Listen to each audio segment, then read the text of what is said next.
কর্মযোগ তো জ্যোতিষশাস্ত্রে একটা নয়, একটা মানুষের ন্যাটাল চার্টের মধ্যে 4 থেকে 5 ধরনের কর্মযোগ থাকে, অর্থাৎ 4 থেকে 5 ধরনের সূত্র রয়েছে যে এর কর্ম হবে কি হবে না।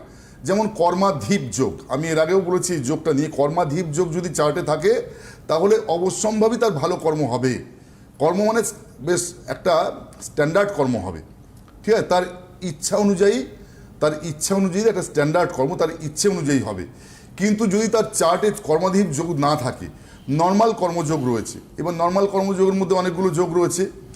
দেখা যাচ্ছে যদি কারুর হংসযোগ দশমভাবে থাকে, হংসযোগ, আবার যদি দেখা যায় কারুর বার্থ চার্টের মধ্যে পঞ্চ মহাপুরুষ যোগের একটা যোগ আছে, সেটাকে বলা হয় মালব্য যোগ। কারুর যদি মালব্য যোগ থাকে দশমভাবে, তাহলেও কর্ম খুব ভালো হবে। মানে এইরকম দেখা যাচ্ছে যে এই সব যোগগুলো থাকলে কর্ম হবে। এবার কর্মযোগকে আমরা কিভাবে কাজে লাগাতে পারবো?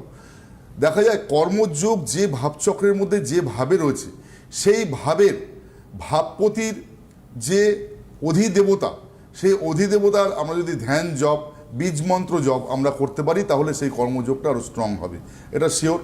যদি সেই প্ল্যানেটটাকে আমরা এনহ্যান্স করতে পারি, তার পাওয়ারটাকে, তাহলে কিন্তু অবশ্যই সেখানে কর্ম ভালো হবে। দেখুন, অনেকগুলো প্রক্রিয়া রয়েছে যেখানে আমরা কর্মযোগটাকে আরও স্ট্রং করতে পারি আস্তে আস্তে। তো আমার মনে হয় লাইনে কেউ রয়েছেন, আমি